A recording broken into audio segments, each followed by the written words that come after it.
맞는데 틀린 말이 있습니다. 믿으면 구원받습니다. 맞는데 틀립니다. 구원은 사람이 어찌 할 수 있는 부분이 아닙니다. 믿는데 그럼 왜 구원에 이를까요? 하나님께서 은혜를 베풀어 주시기 때문에. 구원은 전적인 하나님께 속한 것입니다. 하나님을 안다고, 하나님에 관한 지식이 많다고 구원에 이르는 것 아닙니다. 종교적 교리도 아닙니다. 구원의 여정을 안다든지 아무리 많은 신학적 지식을 가지고 있어도 구원과는 관계가 없습니다. 구원은 절대 사람으로부터 나오지 않습니다. 구원은 하나님이 내십니다. 만약에 분명히 구원이 하나님께 있고 우리는 물에 빠져 죽어가고 있기 때문에, 내 죄 때문에 이런 우리가 스스로를 구원해낼 수 없다는 것이 분명하고, 우리의 구원이 하나님께 있다면, 하나님 안에 있고 하나님께서 이루시는 거라면 저와 여러분들이 우리의 살아가는 삶이 달라져야 돼요. 구원을 이루며 살아가기를 바랍니다. 성경에서 하나님 안에 있는 구원에 대해서 이렇게 말씀합니다. 하나님이 구원을 내시면, 하나님은 우리는 구원이라 말할 때 하나님은 그것을 무엇이라 말씀하실까요? 구원은 분명히 하나님이 냈어요. 구원은 하나님 안에 있어요. 그러면 우리가 구원이라 그랬을 때 하나님은 세 가지로 성경을 통해서 말씀하셨어요. 하나가 자녀 또는 백성이에요. 이스라엘 백성이라 할 때 그 백성 또는 내 아들이라 그럴 때 아들, 이 자녀, 백성, 이 단어 첫 번째, 이것이 하나님께서 구원을 내실 때 하나님이 원하시는 어떤 거예요. 우리는 구원이라 그랬을 때 우리가 사람이 생각하는 어떤 것이 있나요? 하나님께서 생각하시는 구원, 하나님이 원하시는 구원이 있어요. 하나님 원래 그것을 그림 그리셨어요. 그 첫 번째가 자녀 또는 백성이에요. 이것은 하나님과 관계 속에서 사는 새로운 존재를 말해요. 전에는 기껏해야 사람과 또는 가족 정도의 관계를 이루며 살아가는 사람이에요. 어차피 다 멸망받을 자들이에요. 그러면 하나님께서 우리에게 내시는 구원은 무엇일까? 하나님과 새로운 관계 속에서 살아가는 자예요. 이게 백성이요, 자녀예요. 두 번째, 구원이라 그랬을 때 하나님께서 그림 그리고 계시는, 하나님이 원하시고 하나님이 내시는 구원의 모습은 무엇일까요? 성경에 그 단어를 영생이라 말씀하셨어요. 영생이라는 것은 영원한 생명의 준말이에요. 영원한 생명, 다시 말해서 그것은 죽음을 이기는 새 생명. 이것이 중요해요. 죽음을 이기는 생명이에요. 죽음이 두려워서 피해 다니고, 죽음이 무서워서 사로잡히는 것이 아니라, 죽음이 내 눈앞에 있음에도 불구하고 그 죽음을 이기는 생명이 있어요. 그 생명으로 새롭게 사는 존재를 말하는 거예요. 이것이 하나님께서 우리에게 내시는 구원이에요. 구원. 세 번째, 하나님께서 구원이라 말씀하셨을 때 우리에게 원하시는, 우리에게 이루시고자 하시는 그 구원이 있는데, 그 구원은 어떤 단어로 성경에 나타났는가? 후사라는 단어예요. 후사라는 것은 하늘에 있는, 아버지께 있는 그 모든 것을 소유하고 새롭게 사는 자. 전에는 땅의 것을 움켜잡고 살았는데, 하나님께서 우리를 구원에 이르게 하실 때 하나님이 원하시는 그 구원이란, 구원의 상태, 구원은 어떤 존재인가? 이제는 땅의 것에 좌지우지 되는 자가 아니라 하늘에 신령하고 하나님께 속한 그 풍부하고 부유한 그 모든 것을 누리고 소유하며 살아가는, 이제 땅의 것에 의해서 의존되어지는 자가 아니라 하늘의 신령한 것들에 의해서 살아가는 새로운 존재. 이것이 성경에서 말하는 하나님이 원하시는 구원입니다. 이 구원은 단순히 교리적으로 말할 수 있는 것이 아니라 성경에 보면 구원은 굉장히 긴장을 유발합니다. 성경을 통해서 보면 구원은 어떤 긴장 관계를 발생시키는 거니? 두 가지예요. 하나는 임이고, 이미 구원을 받아요. 그런데 두 번째, 아직이에요. 아직 이루어야 될 구원이 있어요. 이것이 성경에서 동일하게 말씀하고 있어요. 그리스도를 진짜 주님으로, 진짜 내 삶의 주인으로 모시게 되면 그 사람이 거듭나게 돼요. 구원이 이루어져요. 그런데 아직이에요. 이루어야 할 구원이 있음을 성경은 거듭거듭 말씀하고 있어요. 하나님께서 원하시는 그 하나님과의 그 새로운 관계 속에서 살아가는 그 삶, 하나님께서 주시는 그 죽음을 이기는 그 생명으로 사는 새로운 삶, 이제 땅의 것에 좌지우지되지 아니하고 하늘의 신령한 것을 바라보고 소유하며 이 땅에서 미리 맛보고 누리며 살아가는 그 풍부한 새로운 삶을 살아가는 데는 아직 익숙하지가 않는 거예요. 이루어야 될 구원이 있어요. 이것이 아직이라는 거예요. 그래서 여러분, 우리는 예수님을 진짜 구주로 믿어요? 그렇다면 나는 구원의 과정 속에 있음을 기억하십시오. 이것이 이미와 아직이에요. 구원의 과정 속에 있어요. 하나님이 원하시는 그곳을 향해 나는 지금 걸어가고 있는 거예요. 만들어져 가고 있는 거예요. 성경에 굉장히 어려운 그 문제를 하나 제시하셨죠, 주님께서. 히브리서 6장에 보면 성령을 맛보고 신령한 말씀도 맛보고 그런 사람이 타락한 이야기가 히브리서 6장에 등장합니다. 타락한 사람. 질문을 드려볼게요. 거듭남은 취소될 수 있을까요? 히브리서 6장에 보면 성령도 경험했다고 그러고 말씀도 안다고 그러는데, 그런데 타락한 이야기가 나와요. 안 믿으시는 것 같은데 성경을 잠깐 보세요. 히브리서 6장을 가보세요. 히브리서 6장 페이지가 몇 페이지냐면 신약성경 358면을 한번 가보세요. 358면, 우리가 구원을 알기 위해서 정리하고 넘어가야 될 것이 좀 있어요. 4절, 6장 4절, 한 번 빛을 받고 하늘의 은사를 맛보고 성령에 참여한 바 되고 하나님의 선한 말씀과 넷세의 능력을 맛보고도 다 함께 타락한 자들은 다시 새롭게 하여 회개하게 할 수 없나니 이는 그들이 하나님의 아들을 다시 십자가에 못 박아 드러내놓고 욕되게 함이라. 단호하게 회개할 수 없다, 다시 새롭게 할 수 없다라고 말씀합니다. 질문, 거듭남은 취소될 수 있을까요? 아니요, 그렇지 않습니다. 너무나도 분명합니다.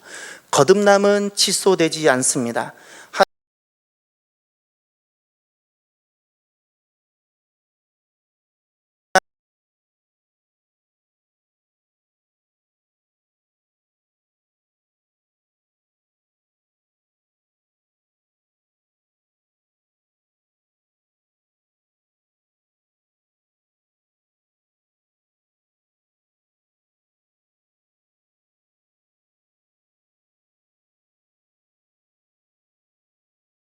사도 바울이 무엇이라 말씀하셨는가를 기억하고 이 말씀을 가슴에 새기십시오. 이유가 있기 때문에 그래요. 고린도전서 9장을 갔어요.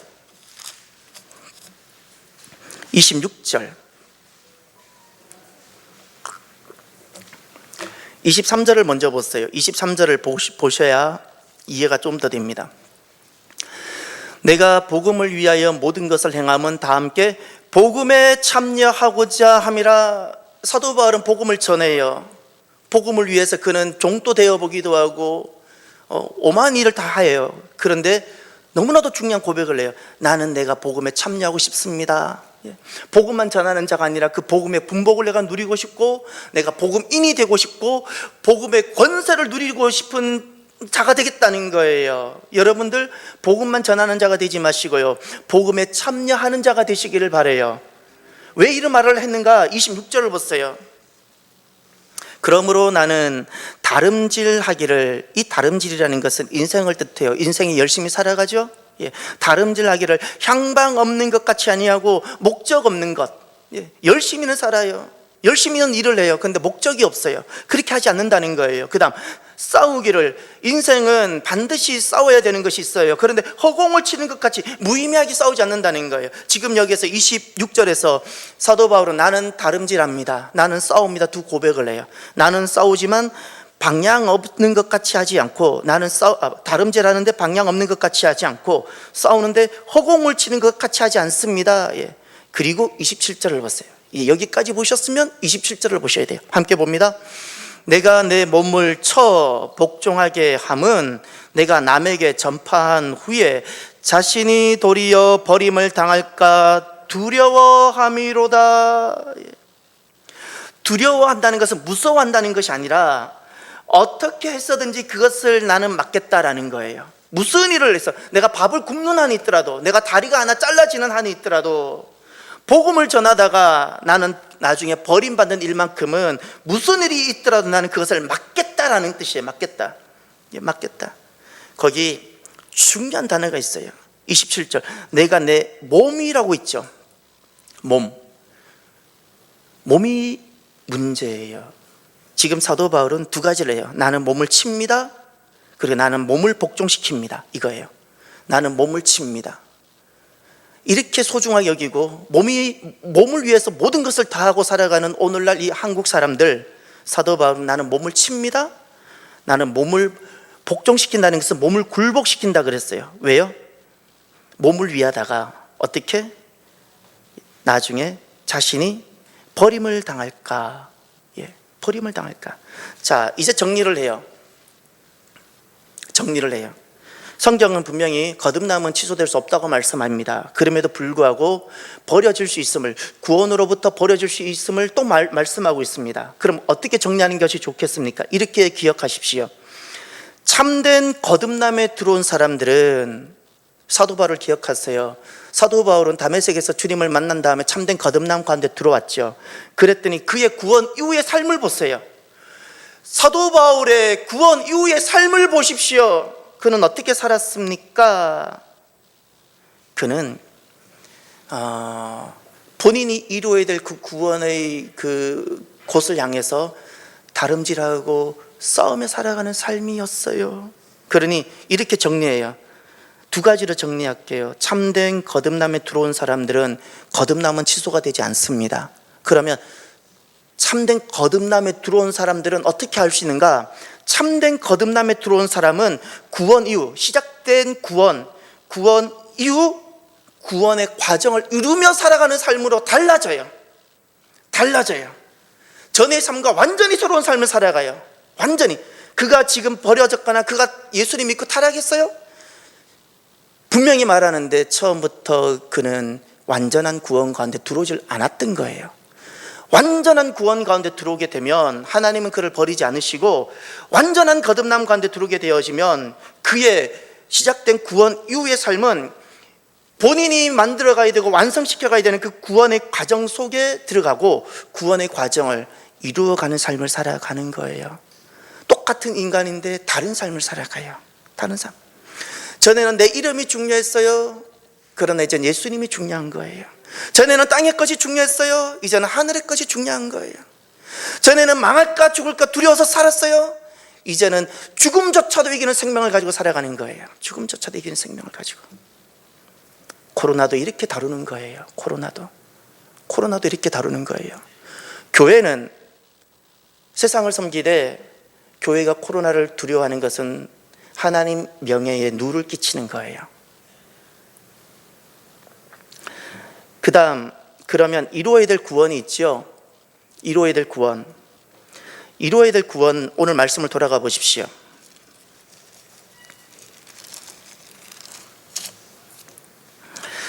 우리가 이 땅에서 살아가면서요,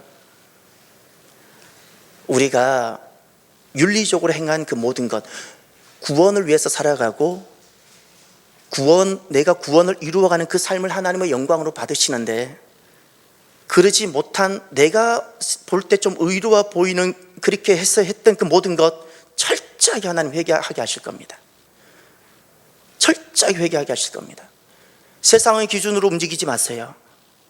하나님이 두신 구원을 이루어가는 삶을 살아가시길 바라요. 그것만이 선입니다. 지금 우리가 아무것도 안 보이죠? 세상은 다 이렇게 살라고 하니까 그것대로 사는 것이 옳은 것 같죠? 그리스도인이 살아가야 될 유일한 선이 딱 한 가지가 있어요. 하나님께서 구원을 이루시고자 두신 길이 있고 하나님이 그것을 통해서 영광을 받으시는데 그 길만 가는 거예요. 그러나 이 길은 세상은 이해하지 못해요. 세상이 이해하지 못한다고 세상과 타협해서 적절히 가려고 하지 마십시오. 나중에 내가 그렇게 후회할 수밖에 없게 되는 거예요. 오늘 본문으로 돌아가셔서 그러면 이루어야 될 구원이 있어요. 12절을 보세요. 그러므로 나의 사랑하는 자들아, 너희가 나 있을 때뿐 아니라 더욱 지금 나 없을 때에도 항상 복종하여, 거기를 가로로 묶으세요. 이 문장을 제가 더 심플하게 만들어 드릴게요. 너희가 나 있을 때부터 여기 나 있을 때뿐 아니라부터 해서 복종하여까지 문장을 묶어서 가로로 묶으세요. 그리고 두렵고 떨림으로 너희 구원을 이루라. 이 12절은 먼저 이렇게 됩니다. 사랑하는 자들아, 그러므로 나의 사랑하는 자들아, 두렵고 떨림으로 너희 구원을 이루라.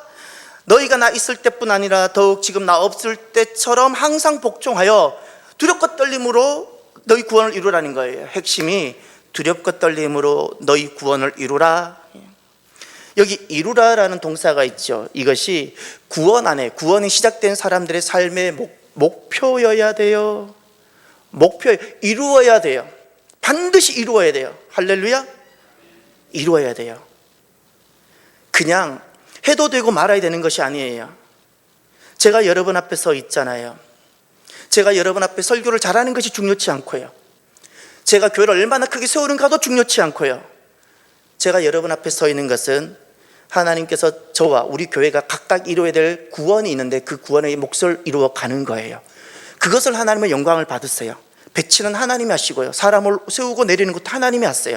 구원은 누구에게 있다고요? 하나님.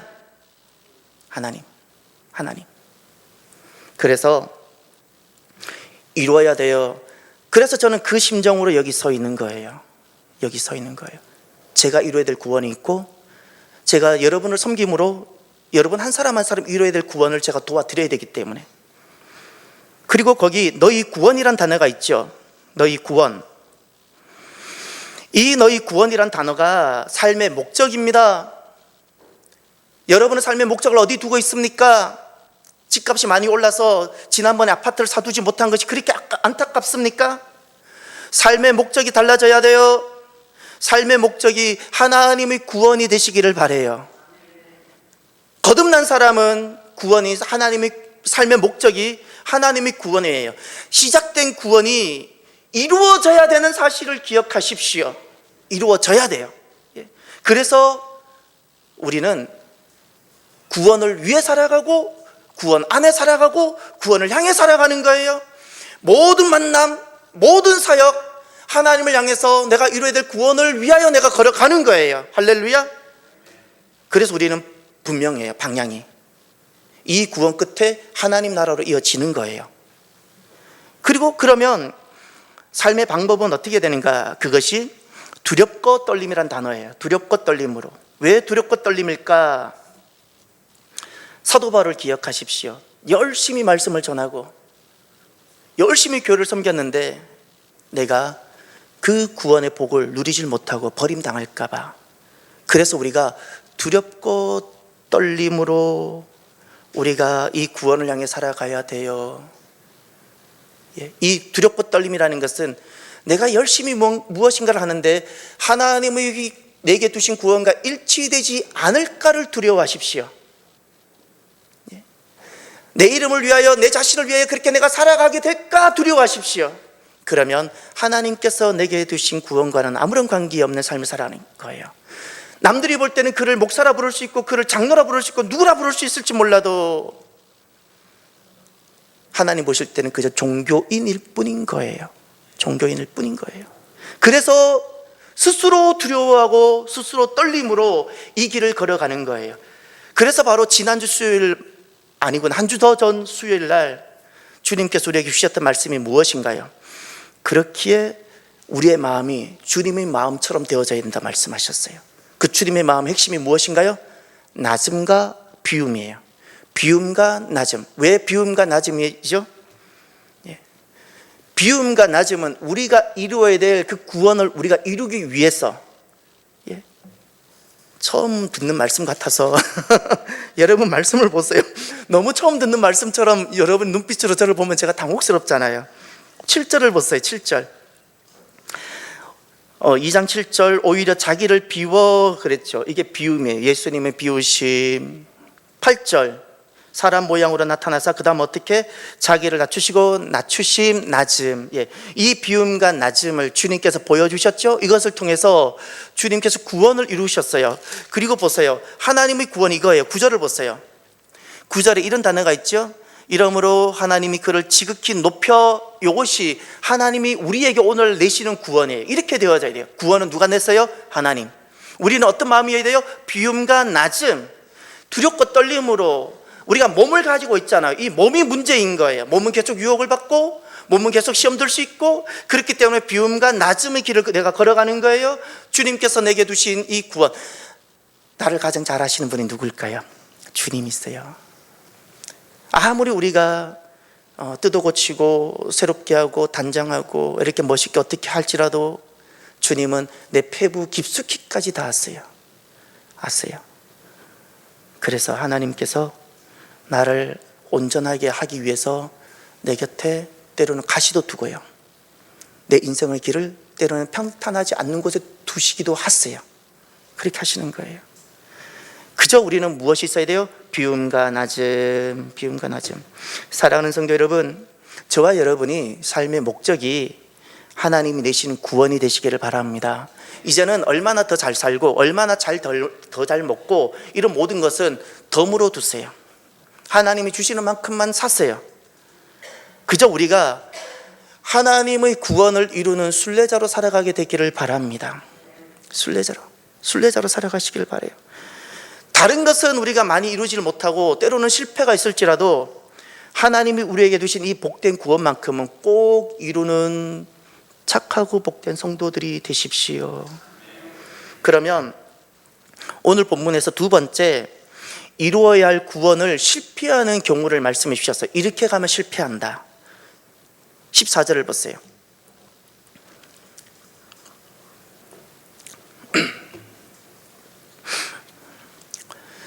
14절에 보면 모든 일을 원망과 시비가 없이 하라. 여러분, 구원은 하나님이 내시는 것을 믿습니까? 내가 무엇인가를 열심히 하고 내 계획대로 된다고 그것은 구원이 아니고요, 주님께서 두신 구원에 내가 이르러야 돼요. 신앙은 수동태고요, 믿음 안에서 능동태가 되는 거예요. 신앙은 철저하게 먼저 수동태입니다. 잊지 마세요. 제가 경험한 하나님, 제 인생을 돌아보면 신앙은 절대적으로 부름받고 살아가는 수동태예요. 왜죠? 하나님께서 이루시고자 하시는 그 구원에 하나님이 우리를 초청하시는 거거든요. 초청하시는 것. 그러면 이 구원을 방해하는 것이 있는데, 거기 오늘 두 단어가 있죠. 원망, 이것은 그 옆에다 적어놓으세요. 불평이라 적어놓으세요. 불평. 그리고 시비라는 것은 분쟁을 말합니다. 분쟁. 만약에 원망, 이 분쟁, 원망이라는 것은 옳고 그름으로 살아가는 걸 말하는 거예요. 제가 거듭 자꾸 여러분들이 요청하죠. 윤리로 살아가지 말라고. 윤리로. 그것이 얼마나 죄가 되는지 모르고 내가 이루어야 될 구원을 잃어버리는 거예요. 분쟁, 다투지 말라는 거예요. 다투지 말라는 거예요. 그가 그릇되고 그로 인해 내가 어려움을 겪었다고 다투게 되면 우리가 무엇을 잃어버리게 되는 거 아니? 옳고 그름으로 살아가요? 다툼으로 살아가요? 그러면 하나님께서 나에게 두신 이 복된 구원의 여정을 내가 잃어버리는 거예요. 잃어버려요. 그 복된 구원을 잃어버리고 이 땅에 어떤 것을 얻은들 무슨 낙이 있겠습니까? 무슨 낙이 있겠어요? 하나님께서 나를 가장 잘 아시고 배치해 두셨음을 꼭 기억하십시오. 꼭 기억하십시오. 우리가 살아가는 삶은 완전하지 않아서 원망거리가 있을 겁니다. 시비하고 싶은, 옳고 그름을 따지고 싶은 부분들이 있을 거예요. 그래서 이런 마음을 가지십시오. 데살로니가전서 5장을 갔어요. 데살로니가전서 5장 15절을 갔어요. 15절. 그리스도인들은 옳고 그름으로 살아가는 사람이 아니고, 재직들은 옳고 그름으로 살아가는 부분들은 기도해서 바꾸셔야 돼요. 15절로 가보세요. 옳고 그름으로는 절대 교회가 세워지지 않고 믿음이 세워지지 않습니다. 332면입니다. 332면. 삼가 누가 누구에게든지 어떻게? 악으로 악을 갚지 말라. 이것이 옳고 그름이에요. 그가 악이니까 내가 또 갚는 거예요. 이게 또 악인 거예요. 옳고 그름으로 살아가지 말라는 거예요. 세상은 다 옳고 그름으로 살아가요. 그 다음 어떻게 하라고요? 서로 대하든지 모든 사람을 대하든지. 서로 대한다는 것은 교회를 대하고 성도를 대할 때 모든 사람을 대하든지 어떻게? 항상 선을 따르라. 이 선이라는 것이 무엇일까요? 구원이에요. 하나님이 두신 구원. 구원을 이루는 삶을 살아가려는 거예요. 이것이 가족 안에도 적용이 되어져야 되고 교회 안에도 적용이 되어져야 돼요. 그래서 항상 악을 악으로 갚지 않고 선을 따르기 위해서 주님께서 이 구원을 이루는 종말론적인 말씀으로 두신 세 가지 말씀이 있어요. 무엇이에요? 그래서 항상 기뻐하는 거예요. 그래서 쉬지 말고 기도하는 거예요. 그래서 범사에 감사하는 거예요.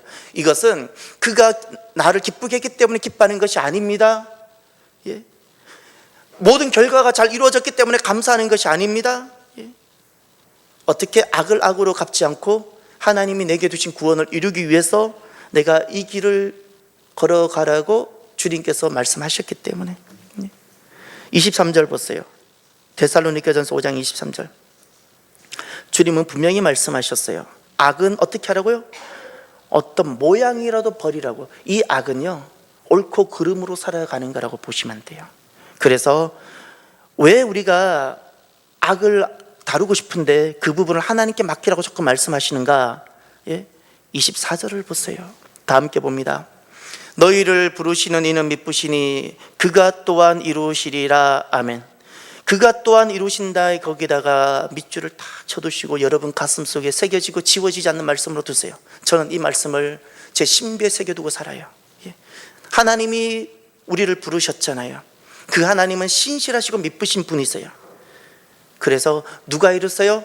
하나님이 이루세요. 요 하나님이 부르셨고 하나님은 신실하시기에 하나님이 이루신다는 것을 믿고 걸어가는 길이 구원의 여정이에요. 구원의 여정.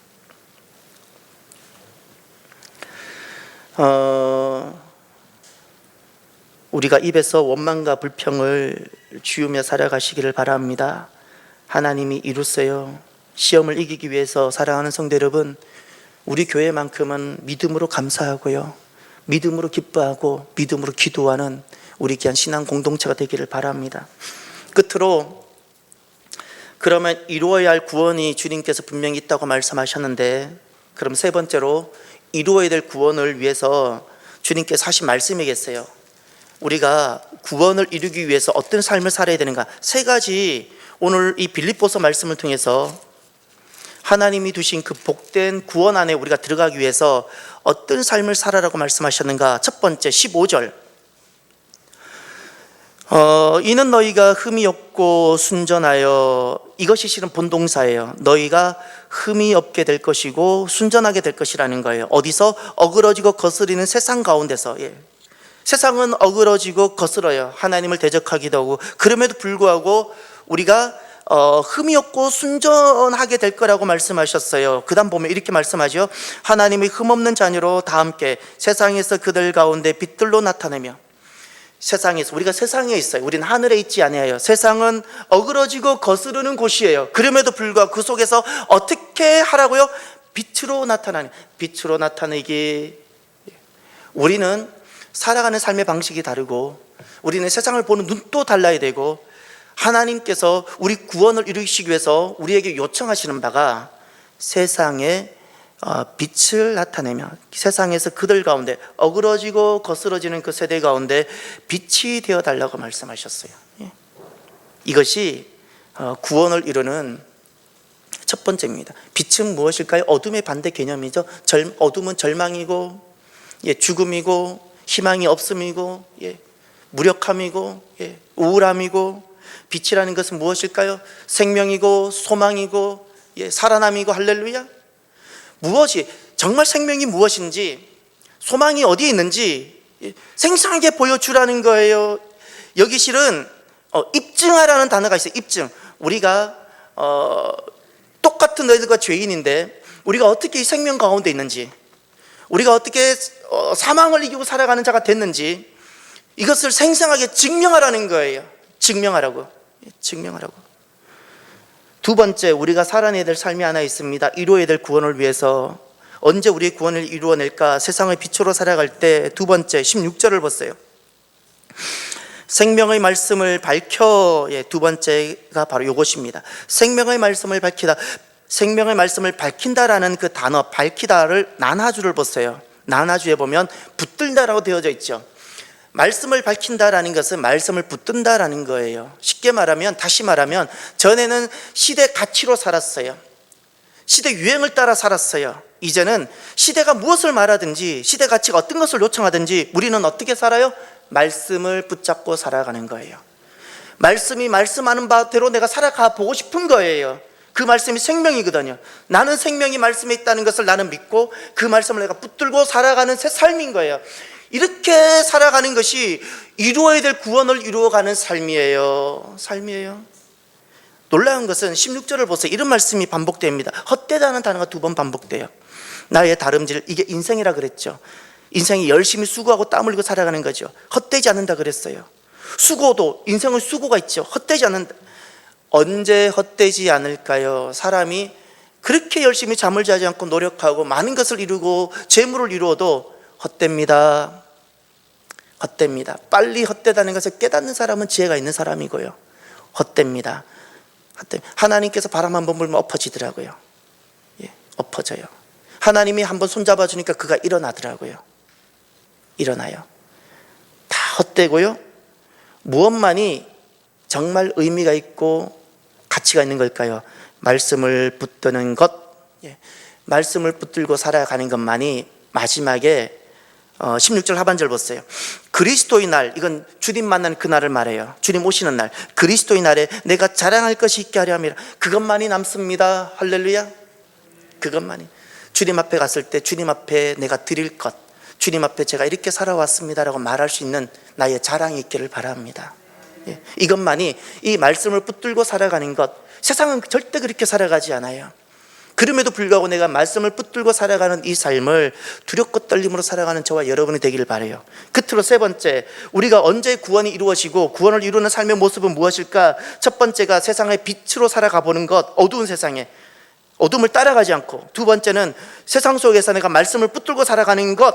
세 번째는 무엇일까요? 17절을 보세요. 17절 18절에 기쁘다라는 단어가 4번 나옵니다.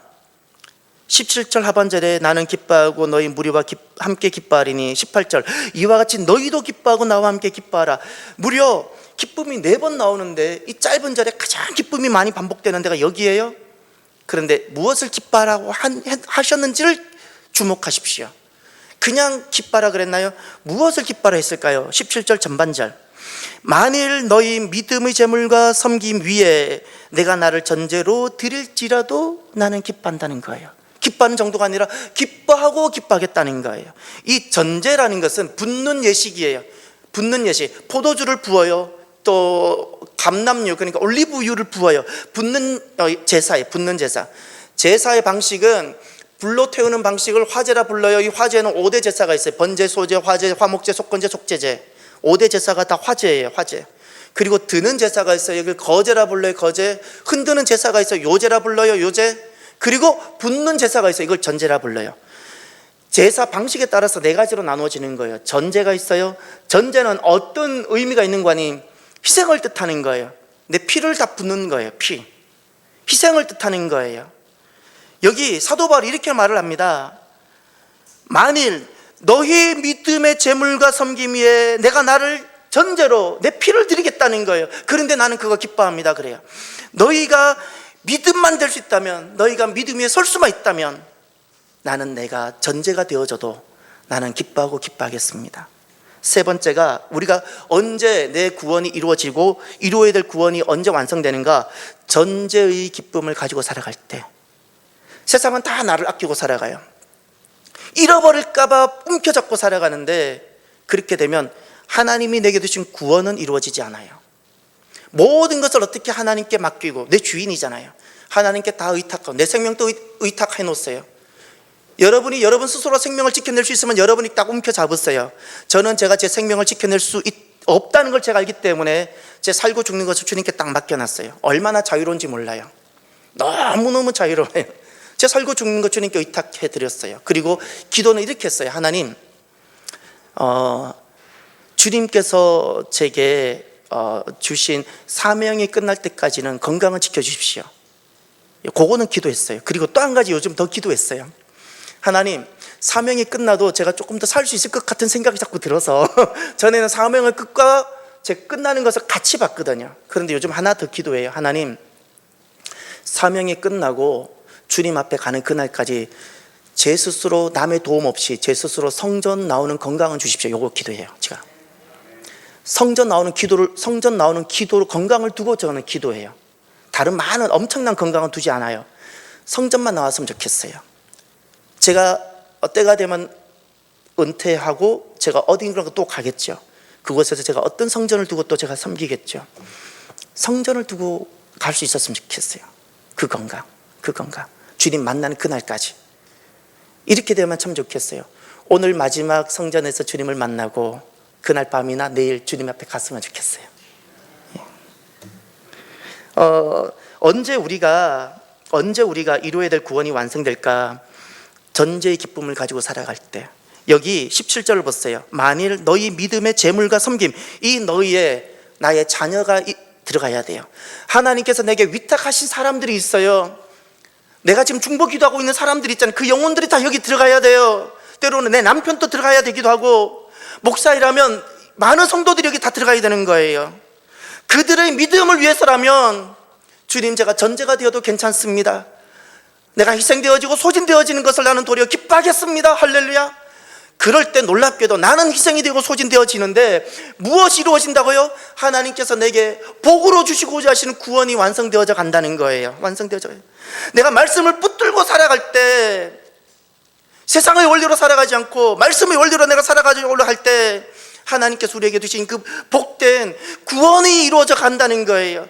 세상의 그 어둠 속에 있지만 세상의 원리로 살아가지 않고 어떻게? 내가 세상에 누릴 희망이 되는, 사람은 어떻게 살아가는지를 보여주는 빛이 될 때 구원이 이루어져 간다는 거예요.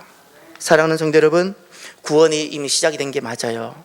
그럼에도 불구하고 하나님께서 나를 잘 아시는 하나님, 내가 얼마나 엉망진창인지 잘 아시는 하나님께서 우리를 또 온전하게 하시고자 이루어야 될 구원을 주셨음을 또한 기억하십시다. 이 이루어야 될 구원을 믿음으로 즐겁게 이루어가는 저와 여러분이 되시기를 주의 이름으로 축원합니다. 기도합시다. 오늘 나에게 주신 말씀, 어떤 말씀인가요? 가슴에 꼭 새기십시오. 하나님, 나 사랑하시잖아요. 사랑하시기에 때론 어렵고 힘들지만 우리 함께하게 하셨잖아요. 이루어내야 될 구원이 꼭 있음을 기억하시고요, 오늘 주신 말씀을 꼭 붙들고 함께 우리가 기도합시다.